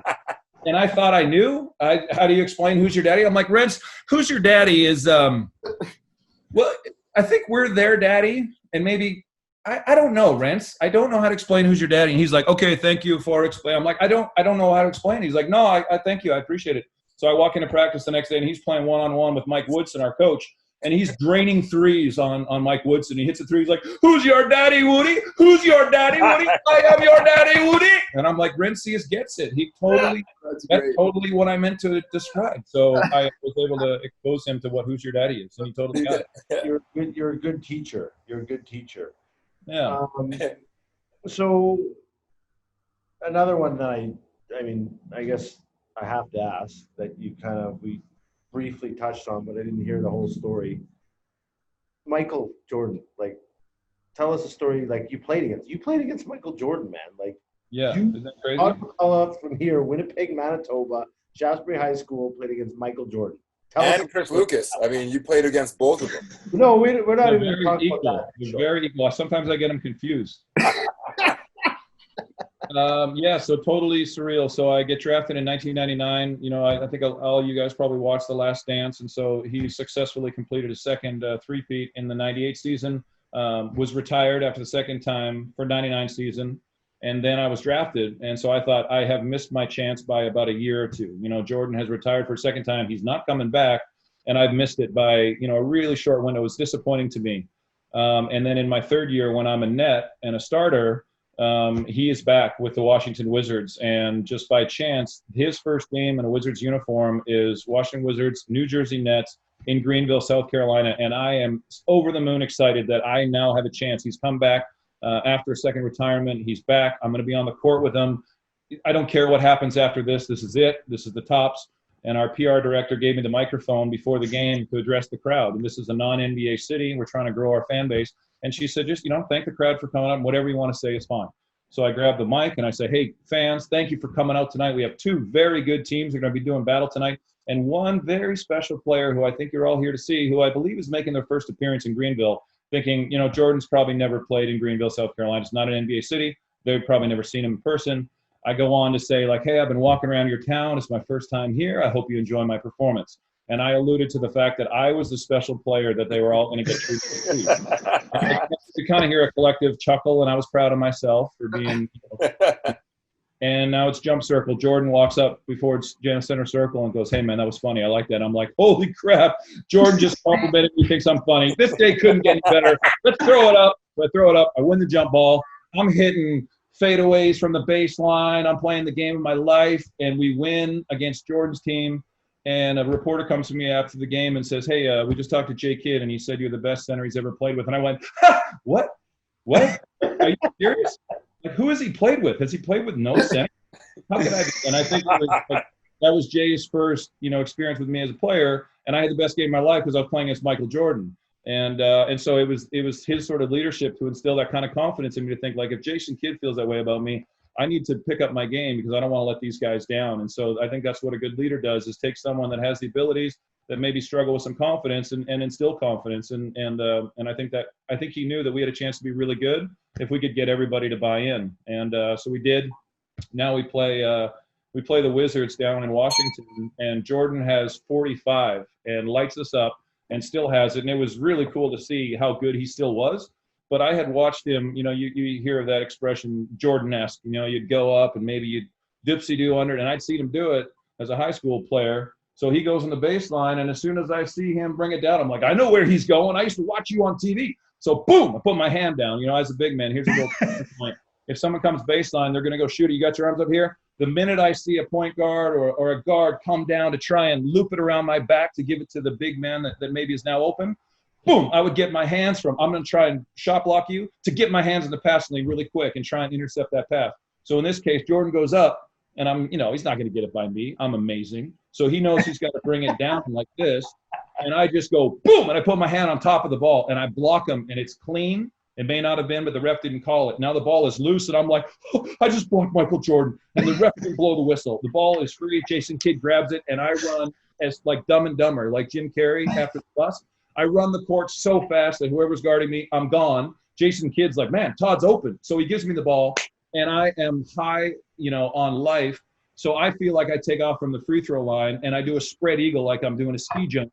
And I probably only jumped 3 inches in real life, but I spread my legs, and I dunked it on the other end, and I was just, I'm like, I just blocked Michael Jordan, finished with a dunk. Like, I'm done. It's over. Good. That was a good day for you, right? Michael Jordan, like Todd MacCulloch from Winnipeg, Manitoba, blocked Michael Jordan. Like, let's end the show right now. It's over. And did a layup over top of Chris Lucas. No, he got blocked. I told you guys he got blocked. I don't care. It's just a bad angle, whatever you want to call it. At the end of that play, I ended up. But that's not important. Let's go on to the next question. Good point there, Ogo. Thanks, Grace. I have a question. Actually, I don't have a question. We're going to call in the tech guy here. He had a question, and he's a little nervous. That's why he keeps the thing on. We're about 15 minutes overtime here, guys, but no one has come and gone. Everyone's staying. They're watching. This is way too interesting. We're going to keep going. Tech guy, you're going to have to come on the screen here and ask Todd your question because it's a great question. And you asked me to ask it, but we're going to get you to ask it. Wow. Okay, thanks. Red right now. How'd you feel? Todd, I was just, my question was, when you were coming into the NBA your first couple of years, was there any NBA players that kind of took you under the wing and kind of showed you the ropes your first couple of years kind of thing? That's a great point. Definitely Steve Nash, and I think it was probably that Canadian connection. And so he really helped me, be a professional and know what it's like to play day in, day out, and with preparation. So he helped me a ton. Let's see. I remember sometimes it was players on other teams. For some reason, Christian Leitner, we were playing the Pistons, and we were at the free throw line, and I had the lowest spot, and I went to block him out, and I just did it in a very sportsmanlike way where I didn't hit him that hard, and I just had good position. And he was, most of the time NBA players are making those free throws, so sometimes there might be a lack of effort on the boards, thinking that ball's going in no matter what. And he said something like, "Hey man, if you're going to stick around this league for a while, you got to hit me. You got to box me out. Like that's not cutting it." So it was like he was giving me a little bit of help to say, if you're going to stick around this league, don't be afraid to use your body and to get make some space. Somebody I looked up to with Sixers, a guy named Matt Geiger, 7-footer from Georgia Tech, and really, I think he took me under his wing. He could really shoot the ball. As a big guy, he could put the ball on the floor. He would set screens. He would get open. He was very athletic. Before some of his injuries, he'd be there, setting the trap and really being mobile. And so he helped me with a lot of things. And I remember one time we were playing Detroit and I wasn't playing a lot. And so I think this is a time where you got to keep your focus. And sometimes I think it can be easy when you're on the bench to think, I don't need to listen to this timeout because I'm not even going to get in the game. And so I'm sitting there and the coach is trying to play and I haven't played in a few games. So I'm sort of, my attention is waning. And I look up in the crowd and there is a mascot up there in the top row on a sled or a toboggan about to slide down in the upper deck. And I don't want to miss it. And I'm trying to pretend like I'm watching the timeout, but I don't want to miss this thing. And Geiger comes over and I think he's going to be like, come on, man, keep your eye on the play. You got to be ready. And he comes over, he goes, dude, this mascot is a psycho. You got to watch this, man. And I'm like, so, sometimes you got to, know who your role models are and focus. And I think that the same thing in Milwaukee. I should have been – it was the playoffs, and I hadn't played in Series 1. I hadn't played in Series 2. This is Series 3, and I hadn't played. So I was like, I guess I'm not playing. I don't have to pay attention in timeouts, which is never a good plan. So the coach draws up a play in the playoffs. I have no idea what it is because I don't think I need to pay attention. And then at the end of the timeout, he says, hey, Todd, get Geiger. You're in. I'm like, why don't you tell me I have Geiger first before the timeout? Then I can listen. I can't go to coach and be like, hey, what was that play again? I wasn't listening. So I should have gone to Eric Snow, the point guard, and said, what are we running? But I'm just like, most of our plays start with me on the upper right. I'm just going to go there. So playoffs, out of the timeout, I go to the wrong place on the right. And the coach is like, no, Todd, what are you doing? I'm like, maybe I'm supposed to be on the left. So I run to the left. He's like, no, not on the left. I'm like, I don't know where I'm supposed to go. So the shot goes up. I'm like, I don't care. I'm getting the rebound. Otherwise, I'm getting yanked. So I pushed everybody out of the way. I got the rebound. I got fouled, and coach left me in the game. So I've never had more desire to get the board than no idea what I was doing. I got to get this board. I should have had that kind of intensity every play, but you can't sustain that. Another question, I guess, speaking of opponents, Todd, from Micah, is who's the toughest? I'm actually going to get Mike up here. He's going to ask the question himself. Oh, there you go. Sorry. We're going to pull one of our. Sorry, Raj, to cut you off there. I just had mentioned. Oh, no worries. We're going to pull one of our young guys up here, Todd. You're going to hear his voice as I come up, and I'm going to get him to ask the question itself. So, Micah, I'm going to bring you up right now. Allow it to talk. Heck, G's gone. All right, there he is. Micah, turn your mute off. There you go. There you go. Micah, can you hear me? Yeah. Okay, Micah, you go ahead. You ask Todd whatever you got to ask him. Hi, Todd. My name is Micah, and my question is, who is the toughest player you played against? Micah, thank you very much for that question. So the toughest player that I played against is a guy named Shaquille O'Neal. You know that guy? So he's the toughest one that I ever played against, and I had the ball on the block and somebody gave me the ball, and I have been a scorer my whole life. When I got the ball, I like to shoot the ball. I forgot that Shaq was guarding me, and I forgot how big he was, how strong he was, how fast he was. And so I went into my steps to try and do a flying, running left hook, and halfway through I looked over my shoulder and realized Shaq was on me, thinking, what am I doing? I'm not at Shaftesbury anymore. I can't just shoot on anybody. But it was too late. I was going to travel. So I went into my running motion right, left, and then let it go with my left hand on a running left hook across the lane. And I just missed the tops of his fingers, and the ball hit the backboard, hit the front rim, and went in. And I could not believe it. I was more surprised than anybody. And as we're running back down the court, Shaquille O'Neal comes up to me and goes, hey, man, that was a nice shot. I go, it won't happen again. I swear. I forgot you were guarding me. Don't worry. It won't happen again. And another time I was on the bench, and Shaquille O'Neal was dominating us. He was getting all of our bigs in foul trouble. I was the fourth big man, and he got our first, second, and third big men in foul trouble. My friend Pepe Sanchez from Argentina said, Todd, get ready. You're going to have to go in there, but be careful. I think Shaq's going to hurt you. And I'm like, Shaq's not going to hurt me. It's not boxing. It's basketball. He might dunk on me, but he's not going to hurt. He's like, no, I think he's going to hurt you. And I'm like, all right, so Geiger gets a foul. So I get in the game, and I'm like, just remember, box out. Get in front of Shaquille O'Neal. Get your shoulders here. Keep him on your back. And so the shot is from the opposite baseline. So I'm in perfect rebounding position because most misses from the baseline are going to come over the far side. So I'm right where I should be, right? The ball comes right where I think it's going to be. So I jump up as high as I can, as quickly as I can. Shaq is better, stronger, faster. He jumps up quicker. He gets up higher. He catches it. And on his way down, he inadvertently drops an elbow into my clavicle, like a Star Trek neck pinch. And I crumple to the ground, and he dumps on someone, gets an and one. Pepe is laughing at me. He's like, I told you he'd hurt you. And I'm like, shut up, Pepe. And the coach is yelling at me. I'm like, sorry, coach. What were you saying, Pepe? Shut up, coach. Sorry, what? I told you he'd hurt you.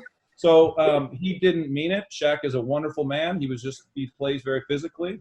And when I was playing against him in the finals with the Nets, I used to have a Porsche. It was a small car. I'm a big guy. And I was a contortionist to get in it. I could only get a portion of myself in it. And at the end of the game, they beat us. And Shaq is getting on the team bus in the Nets building. And the valet has brought my Porsche around. And the door's open. And I'm about to get in it. And Shaq is a larger-than-life person. I've always admired him.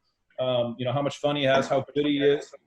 But I just didn't know what to say because I'm a little starstruck. Even though we've been on the court, he's a big deal. And so I didn't know what to say. So he says, Todd. And I said, yeah, Shaq, what are you doing? I said, I'm just going to get in my car and drive home. He's like, that's not your car. You don't fit in that car. The valet made a mistake. Have him bring your car around. I'm like, this is my car. Bye, Shaq. And so I jump in my car and I drive home because I don't know what to say.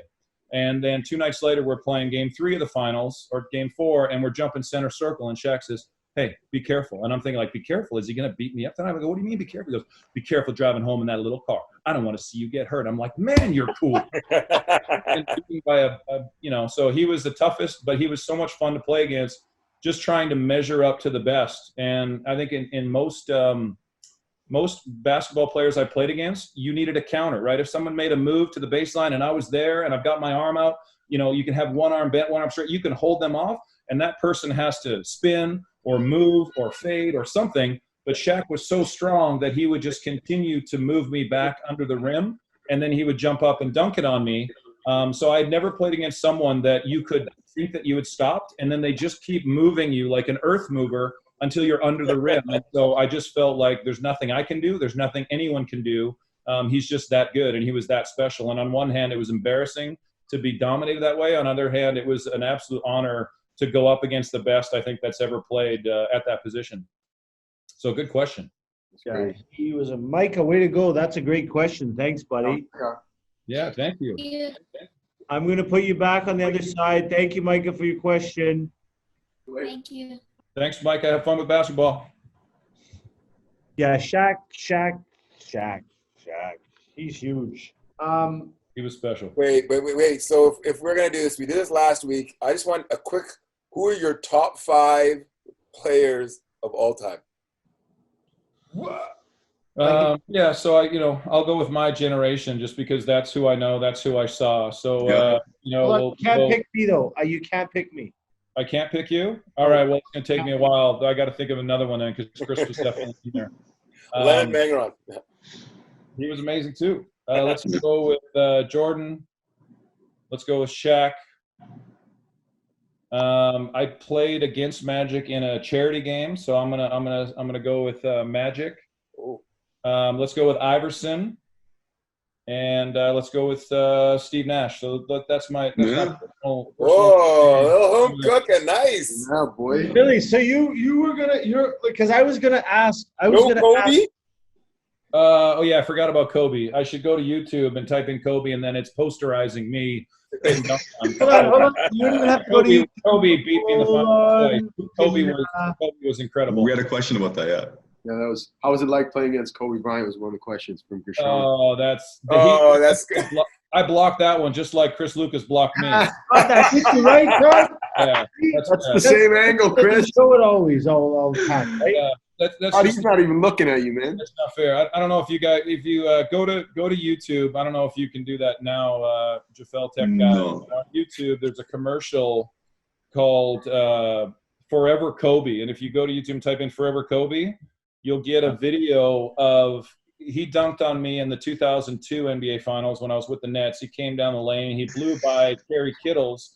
I love you, Kerry. You let him get too much of a head start. He got a lot of explosiveness, and there's nothing I could do. So I jumped as high as I could. I was actually impressed with how high I got. Kobe took off like a rocket, and he cocks it back, and the commercial doesn't necessarily show it. Should they be shaving them? It's sexier if it's trimmed. Our Lawnmower 3.0, it is the best trimmer in the market for manscaping, period. As a full body trimmer, I do. Ryan to the wall. Yes! Unbelievable! 3-peat is in there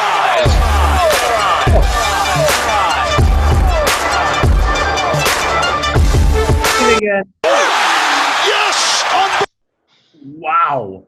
That's pretty crazy. You got them though, right? That we showed, right? You can almost see the fear in Kobe's eyes going up on Todd. I know, like you could. I was pretty scared. So they turned it into that dunk he had against me. They turned it into a commercial, and I remember my agent. That was in 2012. And my agent said, "Have you seen it?" I'm like, "Have I seen what?" He's like, "Oh, you'd know what I was talking about. You haven't seen it yet." And Kobe dunking on me, and I thought I could at least foul him. I never ran away. I've seen some big guys get out of the picture. They don't want to get posterized. I got dunked on by some great players, and nobody better than Kobe. But I certainly tried. I never shied away from it. I was talking to the Slam photographer once, and it was towards the end of the month. I think it was the 30th of the month. We're playing the Lakers. No, we were playing Alonzo Mourning. So I think we were playing Miami, and I dunked on him because he was late to the play, and I think he thought, McCulloch is so slow. He's so slow, I'll get there. And I had to jump on him. So I dunked it, and it went through the hoop, and there's a picture I have it framed, of him kind of like the hoop. And I said to the photographer said to me, "Hey, that was a nice dunk you had on Alonzo. We actually didn't have a leading contender for dunk of the month, slam of the month, so that might be it. We might be able to get you in there." I'm like, "That would be awesome." And the next night, Kobe comes in, and it was probably that one. He dunked on me so hard. Slam of the month was Kobe dunking on me. He goes, "I told you I'd get you in there. I didn't let you know which end you'd be. You were on the receiving end. I'm sorry." So what are you going to do? I'd rather stand in and get dunked on than run away and be afraid of it. That is awesome. And you know what? All jokes aside, guys, like the fact that you played on 2 finals teams, started on one of them, there's a reason. Like you said, it's not big, it's not flashy, it's not aligned with the 5 best players in the world. However, everyone plays their piece on a basketball court, and I think the skills that you had, there's a reason why Jason Kidd said, "Hey, I want him on my team. I want him on the Slam."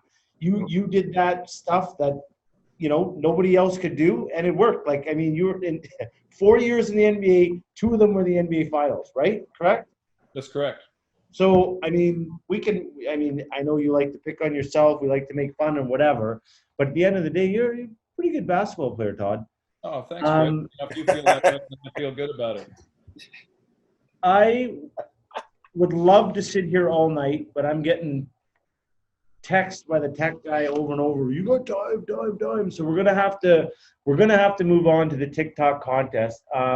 Before we do that, there's one question I wanted to ask you, but I think I know the answer to this already.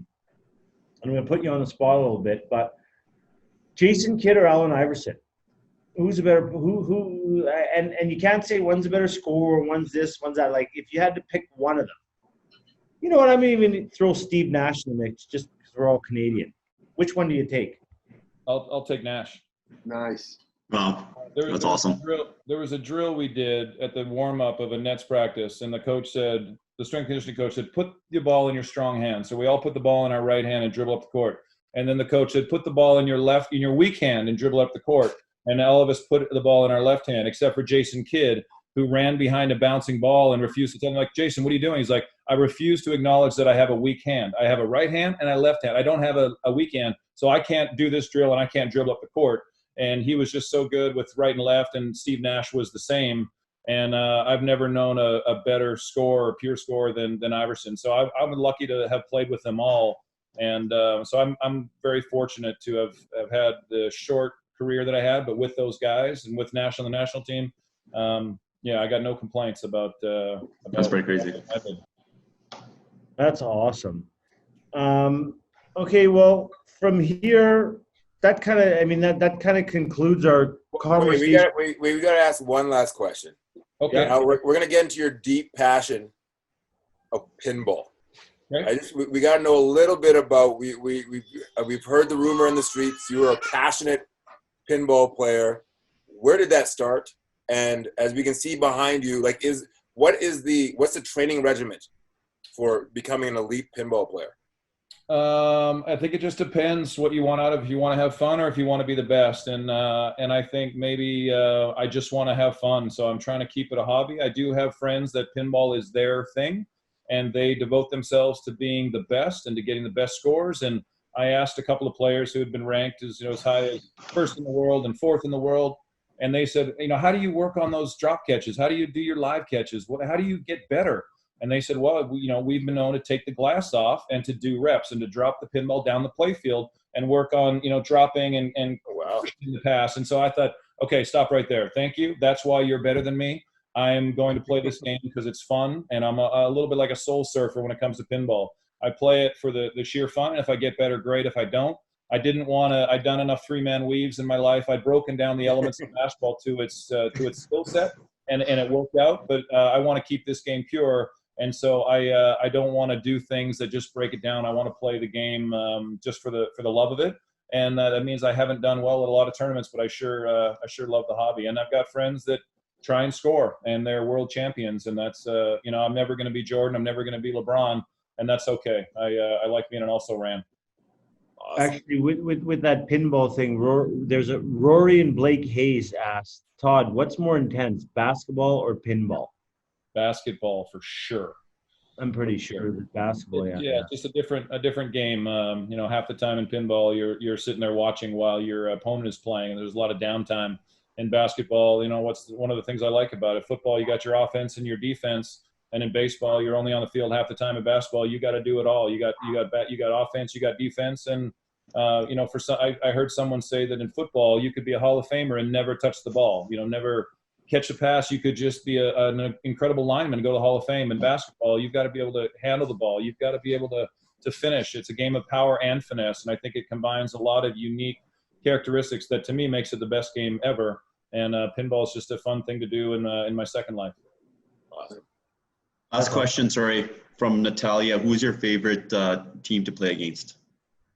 I loved playing the New York Knicks because we used to beat them. And it was just really fun to play in Madison Square Garden. It was a very special building, and they weren't very good back then. And so going in, just feeling the energy and the atmosphere in Madison Square Garden was a very special place to play. Whether Spike Lee was sitting there, and I played well at one time, and so he was yelling at me while I was at the free throw lines, and, hey, Billy Joe Hobart McCulloch, Billy Joe Hobart McCulloch. And so I approached him with that, and he was like, that wasn't me. I didn't say that. And I had one of these whoopsie-doo shots that went in. He's like, you could never do that again. I'm like, you're darn right. I would never hit that again. You're right. So just that interaction with people in the front row, and I just loved playing in Madison Square Garden. The Mecca's great. The Mecca's an awesome place for sure. Yeah, that's a good question. Wow, man, you have done some stuff. Like, you are kind of a big deal, hey, Todd? Like, talking about playing. I told that to a pit boss one time. I'd had a few beverages, and the pit boss said, hey, you're sitting here playing blackjack. We appreciate your patronage. We want you to be earning points and value while you're sitting here. So if you don't have a frequent player card, let's get you one. I said, I had one a few years ago, but it may have been expired. Said, sir, they don't actually expire. So if you give me your driver's license, I'll make sure that you're up to date. So I give him my ID, and he walks away and recognizes the name. And he turns around and he says, oh, I'm sorry, Mr. MacCulloch, I didn't recognize you. And I went Anchorman. I went Ron Burgundy. I go, well, I'm kind of a big deal. People know me. Like, no, I know you're a big deal. And I apologize for not recognizing you straight away. So now he thinks I'm totally full of myself, that I was offended. But I was like, have you not seen Anchorman? I'm being self-deprecating. That's awesome. It probably didn't help. Amazing. That is great. Well, so what we're going to do here, and Todd, I mean, it's entirely up to you. We'd like to have you stay around for the next 15 minutes. We're going to do a TikTok. No, sorry, not TikTok. We did a trick shot contest, a contest every week. This week, we have the top 5 kids. Well, I don't know how many, maybe 20, 30 entries were sent in, but we went through them all. And we put the top 5 trick shots on here that we're going to put up. And everyone at home, what's going to happen, we put up the vote, or we'll put up the 5 different videos. Take a look at all 5. And then the tech guy is going to put up a survey real quick, and we'll decide who the winner, or you guys will decide who the winner is. And the winner is going to win a free summer session registration. So let me pull these up here. We'll kind of get into that, because I know we went way over time, but I totally think it was worth it. I could sit here until 1 this morning asking questions. But that's just kind of our cue to make sure Todd comes back here sometime soon. Anytime. Todd, you're awesome, man. Like, you. That was good. That's a good You ball. must feel bad yourself for no park rad. That's assuming you graduated. Did you graduate? Or you graduated? Sorry, I did. I got that. We have said that many times ourselves, Todd. All right, so the first video here, hold on, where's my list of names? Come on, Chris. I know, get it together. Only there's nothing on that paper. Those blank sheets. Yeah. You know what? They're not blank, you guys. They're not. Okay, so the first video here we have from Evan. Let's just pull it up. Evan, let's see what you got. You guys see my screen right now? Yeah, we're seeing you. I don't see it. There it is. Ready? Oh, Cedric Ceballos. Hey, behind the back action. Oh! Impressive. Nice shot, Evan. Blindfolded. Yeah. Blindfolded. Shot number 2 is coming from Gobin. Here we go. Oh, I like this one. Yeah, that's pretty good. This is my favorite one. 2, 1. That's it. Oh! Let's go! I would have liked, the only thing, Gobin, next time you do it, a little more of the celebration. Like, I would have liked to see more of the celebration. Number 3 is coming from Gershon. Sean. Oh, this is a good one, too. That's cool. No sound, though, Gershon. We need sound. This is a great one, though. Spin. Yeah. Pretty good. A little ball handling. Let's just watch that one again. A little spin action. It's like a half. Spin and a half-court fire. Between, behind, little spin. Didn't travel. No travel either. That's a really good In one. the NBA, that's not a travel. He could have taken 2 more. He could have taken 2 more. I said he didn't travel on that one. He could have taken 2 more in the NBA. Number 4 for Nigel. Backstory on this one: young kid busted his arm. Was a little bit down, and he still wanted to get involved somehow. Oh, okay. He's got a big cast. Yeah, he got a big cast on his shooting arm. Oh, but take a look at the extra work that he puts into the pinball machine. No. And he's got into the people. God, he made this one for you, man. He did his homework. Oh, and it moved too. Let's go. Get in. Hey! Oh. One more time. I don't know about pushing him into oncoming traffic. Yeah, right. Well, I've been talking with the parent after, but I mean, the pinball part was great. Randy, we need to chat. Good one. That's awesome. That's a good nice one, Nigel. Nice one, Nigel. Nigel. Is that like Randy? Randy Nigel? Yeah, Randy Stevenson. And the last one here is from Lawrence. Oh, yeah, this is good. This one's pretty good, too. Here's a couple entries in the same.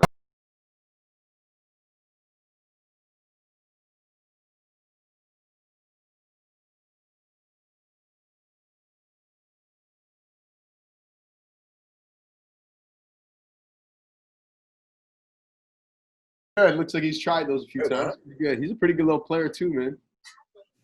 All right, tech guy, you're gonna put that that survey or yeah, that's what we're looking for. So you guys can see it on the screen. I'm gonna give you a minute to vote. 1 minute, because everyone's got to go to work tomorrow morning. Do they? I'm right there.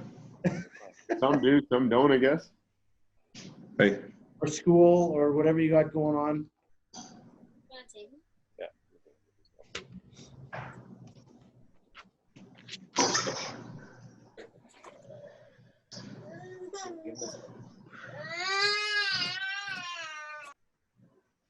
30 seconds. Get him in.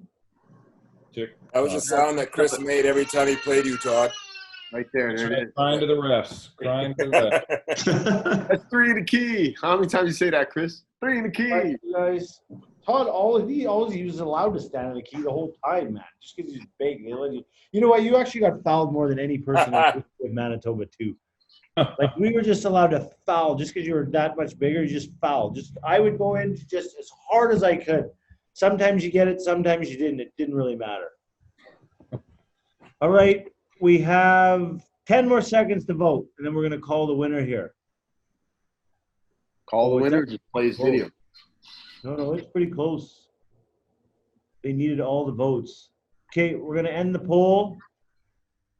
And the winner is Lawrence Dela Cruz, the 5th schooler.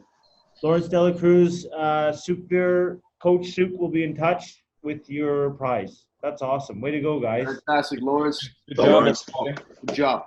Good job, everybody that was involved and sent in videos. They were all pretty, very creative. Good stuff. Then the last thing here, before we say bye to Todd and our panelists here, I just wanted to have a quick discussion here, which is kind of something that's obviously pretty important when we're talking about basketball, and kind of what we've all been waiting for is, like, what's up with the return to ball. And Souk and Raj, I'm going to get you guys to just briefly touch on it a little bit, because I know we have Adam Wedlake here on our next show to kind of dive into the details in terms of what's up for basketball. Let's talk about the attack program in specific. Like, are we allowed to play? I'll start real quick here, and then Raj can program here. So we've kind of gotten the go-ahead, not the go-ahead completely, but Basketball Manitoba has gotten their information into Sport Manitoba to get us started about mid-July, back into a gym. So that's when our summer program will start, mid-July. Obviously, we got to follow a bunch of new guidelines from Basketball Canada, down to Basketball Manitoba, down to us, and then even kind of specific to our program. New guidelines. So we have program mid-July, probably a few options for our program. Raj will kind of jump into that real quick and just chat about that. In a nutshell, it's going to look and feel different. It's not going to be your usual full classes, parents, like the full capacity kind of thing, to say the least. So what's going to happen is it's going to be limited space. And basically right now, I think the guidelines are about 2 kids per hoop kind of thing. So that's going to be maybe between 12 to 16 kids per class. And unfortunately, we're going to have to start with older kids, because just with the spacing and as far as communication and trying to get on the basketball side of things, trying to get the message across there. So we're going to have to start with, we'll be starting with our older kids. Hand sanitization is going to be huge before walking in the gym. Actually, even to take it a step before that, any symptoms you're not feeling well, or anyone in your family's not feeling well, or along those lines, and we'll be basically to stay home and not come. And then there's going to be quite a few different measures, and we'll be emailing that all out to the parents. But it's going to be it's a different feel, different look. You got to bring your own basketball to practice. No scrimmages, no games, no passing, no rebounding. A lot of just station work, spacing out, individual work, along those lines too. So it's a lot of individual work then. A lot of skills, you know what, we'll break it down to a lot of skill work. We'll be doing, everything in ball that we can do by yourself, right? So we will be working on passing, rebounding, all that, but it just won't be with somebody else. We'll have to really break it down to skill sets. So it's still, it's a positive. We get to back in the gym. I'm excited. I can't wait to work with the kids. We've been going hard all spring with the online stuff. So we already kind of have it set with working in a small space by ourselves. And in all honesty, it's a good reset for kids. It's a good reset for us. And then for them to take some time to work on straight skill development, nothing wrong with it. Absolutely nothing wrong. No, absolutely. And being in a gym, there's nothing like it too, right? Like, you can do as much skill work outside of this, but being in a gym at a basket, times have changed. We got to adapt, and this is where we're at right now, right? Like, it's this is what it is. This is a new reality. So registration open now? Like, how do I register if I want to? No, we're going to get the final go-ahead from Basketball Manitoba and the school division and everything. So we're still a little ways from that, but we'll send out an email this week once everything's kind of confirmed and lined up, and then we'll go from there. Can't really say too much in terms of, it should be good to go, but we're hoping for mid-July. It'll be probably about a 4 to 6 week program, starting the week of July 13th and looking to go towards the end of August. But like I said, once we have everything finalized and confirmed, we'll send everything out hopefully this week sometime. Okay, so everyone can get information by email or Yes, yeah. Email? And we're going to make it only open up to like our registrants first, and then we'll go from there. All right. Well, that's awesome. Okay. Well, obviously we've gone 46 minutes over time. Yes, we have. I would like to, Todd, I honestly, man, like, all joking aside, I appreciate you. I'm so glad that you were on the show. I was, like I said, 2 weeks ago when we kind of worked this out and you said that you'd come on, I was uberly excited about it. And now I'm going to be bugging you to come back. But we can talk about that after. I really, really appreciate you spending the time to come on and talk with us and in front of Winnipeg and these kids. Like that's awesome. That is awesome. That's great. Thanks, Todd. Appreciate that very much. Nice seeing some old faces and meeting some new ones. For sure. That's awesome, Todd. Good luck. I mean, I hope you get some pinball in tonight. And I will. I'll do that right now. Enjoy the rest of the evening, and we will talk to you soon, sir. And everybody else out there, just so you know, for our next show, we have Adam Wedlake, who's going to come on as a guest panelist, and we're looking to speak with a couple of the best girls, the women. Lady Ballers of the city, yeah. Lady Ballers. Razel Ginto and the Giles sisters are on deck for the next show. So as we told you before, the last Sunday of every month. The next show will be July 26th. The information will be going out. Thank you very much. And last but not least, as I say goodbye, I'm going to click end. The survey is going to pop up. Take 30 seconds, fill it out, just to add whatever comments. Tell us what we did good. Tell us what we did bad so we can improve and make it better for the future. Thank you, Raj. Thank you, Suk. Thank you, Todd. Thank you, Ogo. Thank you, Ciao, everybody. Chris. Thanks. Good night, and we will see you next time. Guys, see you later. See you guys. Thank you, Todd. Stay healthy. Thanks, guys. Thanks, Todd. Be good. Yeah.